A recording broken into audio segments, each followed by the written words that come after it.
नमस्कार बच्चों। आज हम कक्षा नवम में पंचम पाठ सुक्ति मौक्तिकम नामक पाठ के बारे में अध्ययन करेंगे।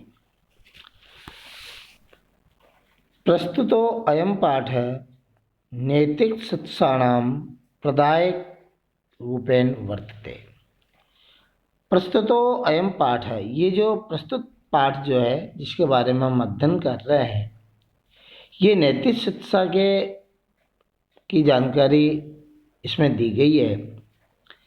अस्मिन् पाठांश से इस पाठ में विविध ग्रंथेभ्य विभिन्न प्रकार के ग्रंथों का संग्रहणम कृत्वा, उनका संग्रहण करके, कृत्वा क्रिया धातु में कृत्वा प्रत्यय लगा हुआ है, नाना विभिन्न प्रकार के नैतिक शिक्षा बोध पदानि गृहीतानि सन्ति। इस पाठ में विभिन्न प्रकार के ग्रंथों से संग्रहण करके विभिन्न प्रकार के जो नैतिक शिक्षा का बोध कराने वाले पद है उनका संग्रहण है।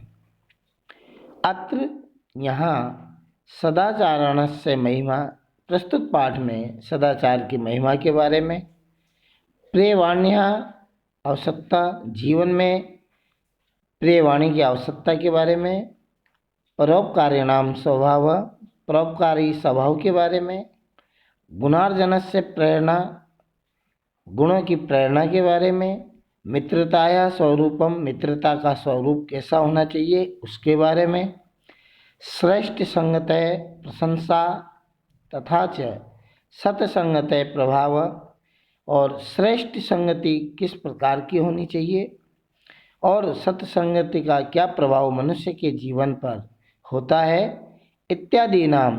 इसके अलावा और भी विषयाणाम निरूपणम अस्ति, और भी कई प्रकार के विषयों के बारे में यहाँ पर बोध कराया गया है। संस्कृत साहित्य नीति ग्रंथानाम समृद्धा परंपरा दृश्यते। संस्कृत साहित्य में नीति ग्रंथों की समृद्ध परंपरा आपको दिखाई देती है, नीतिप्रद बातें इसमें बताई जाती है। तत्र वहाँ प्रतिपादित शिक्षाणाम अनुगुणम कृत्वा जीवन साफल्यम कर्तुम शक्नुमः, और जिससे हम इनकी शिक्षा लेकर के अपने जीवन का सफल बना सकते हैं। पहला जो श्लोक है मनुस्मृति से लिया गया है। श्लोक है वृत्तम, अर्थात वृत्तम का अर्थ होता है धन, यत्नेन संरक्षेत, यत्नेन मीन्स प्रयत्न पूर्वक, वृत्तम अर्थात आचरण भी है चरित्र की, यत्नेन अर्थात प्रयत्न पूर्वक, संरक्षित अर्थात सुरक्षा करनी चाहिए, यानी हमें अपने आचरण की प्रयत्न पूर्वक सुरक्षा करनी चाहिए। वित्तम अर्थात धन, वित्तम इति च याति च, और धन जो है वो आता है और चला जाता है। आपने भी देखा होगा पैसा जो है आता है और जाता है।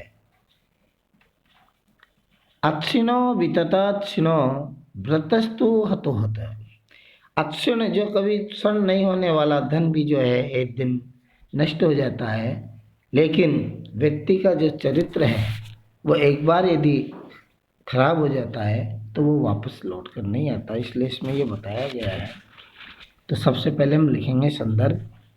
ये श्लोक हमारी पाठ्य पुस्तक सैमुसी के सुक्ति मौक्तिकम नामक पाठ से अवतरित है और ये मनुस्मृति से संकलित है। और प्रस्तुत श्लोक जो है पहला श्लोक, इसमें सदाचार की महत्ता के बारे में बताया गया है। मनुष्य को अपने आचरण की प्रयत्नपूर्वक रक्षा करनी चाहिए।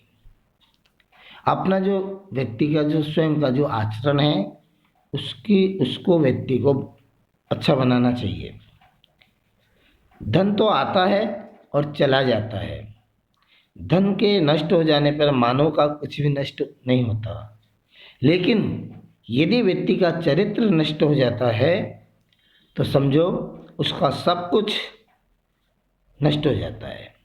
चरित्र के नष्ट हो जाने पर मनुष्य मरे हुए के समान होता है, अर्थात उसका सब कुछ नष्ट हो जाता है। दूसरा श्लोक देखिए आप, श्रूयताम धर्मस्वस्वम श्रुत्वा चैव अवर्ध्यताम आत्मन प्रतिकूलानि परेशान न समाचरेत।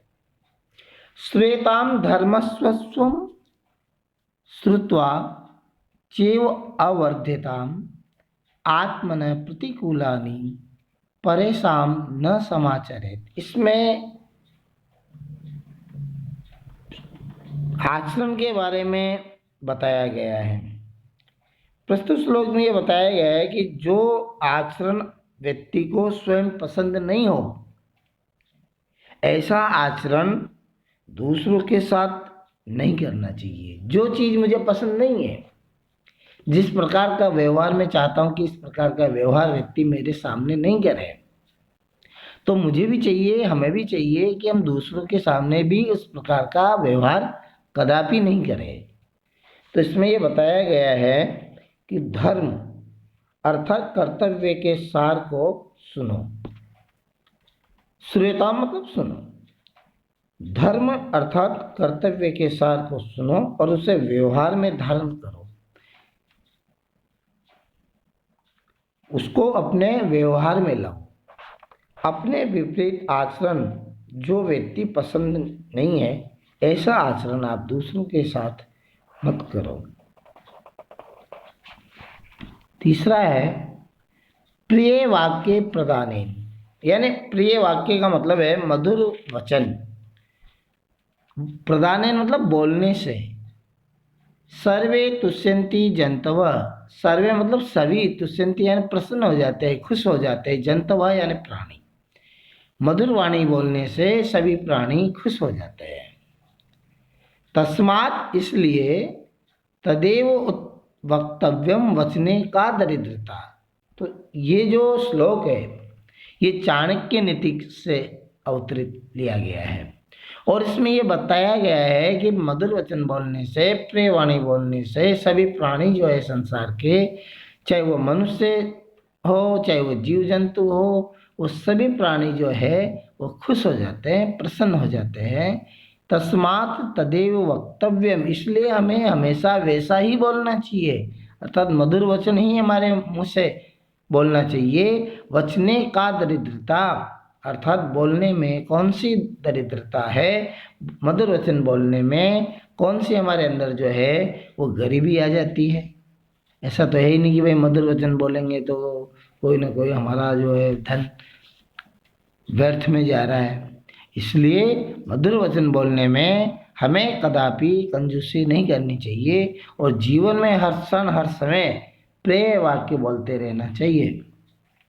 चौथा जो श्लोक है इसमें है पिबन्ति नद्य स्वयमेव नाम न अम्भ स्वयं न खादन्ति फलानि वृक्षा नाद न अदन्ति सस्य खलु वारिवाहा। वारिवाहा अर्थात बादल, परोपकाराय सताम विभूते। प्रस्तुत श्लोक में जो है वो परोपकार के बारे में बताया गया है। पर प्लस उपकार, पर अर्थात दूसरों का, उपकार यानी भलाई, परोपकार दूसरों की भलाई। ये जो श्लोक है हमारे पाठ्य पुस्तक शैमुषी के सुक्ति मौक्तिकम नामक पाठ से अवतरित है और यह लिया गया है सुभाषित रत्न भंडारागारम से संकलित है। सज्जनों का स्वभाव परोपकार का होता है, यही बात प्रस्तुत श्लोक में बताई गई है। पिबन्ति यानी पीती है, नद्य यानी नदियाँ, स्वयमेव नाम्ब, इसमें यह बताया गया है कि नदियाँ अपना जल स्वयं नहीं पीती है। आपने भी देखा होगा जो भी नदियाँ बहती है वो अपना पानी कभी नहीं पीती, वो अपने जल के द्वारा दूसरों के को पिलाती है, दूसरों को देती है, परोपकार का कार्य करती है। स्वयं न खादन्ति फलानि वृक्षा, और वृक्ष जो है वो अपने फलों को नहीं खाते हैं। वृक्षों पर जितने भी प्रकार के फल आते हैं वो वृक्ष जो है परोपकार के हेतु अपने फलों को देते हैं। दूसरे व्यक्ति उन फलों का उपभोग करता है और अपना पेट भरता है। इस प्रकार से वो जो वृक्ष है वो भी परोपकार के कार्य में लगे हुए हैं। न अंति सस्य खलु वारिवाहा, और मेघ वारिवाहा अर्थात होता है बादल।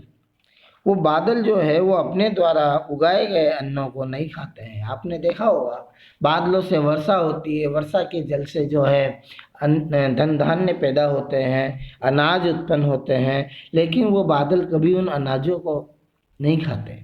अर्थात वो बादल भी परोपकार का कार्य कर रहे हैं।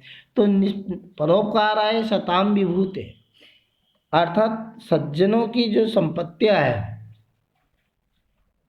सज्जन लोगों की जो संपत्तियां है, उनका जो स्वभाव है वो परोपकार का होता है। अर्थात सज्जन व्यक्ति जीवन में हमेशा परोपकार के कार्य में ही संलग्न रहते हैं, लगे रहते हैं। तो आज हम जो है प्रस्तुत पाठ में यहाँ तक अध्ययन करेंगे। इसके बाद हम अगले क्रम में आगे के बारे में पढ़ेंगे। धन्यवाद।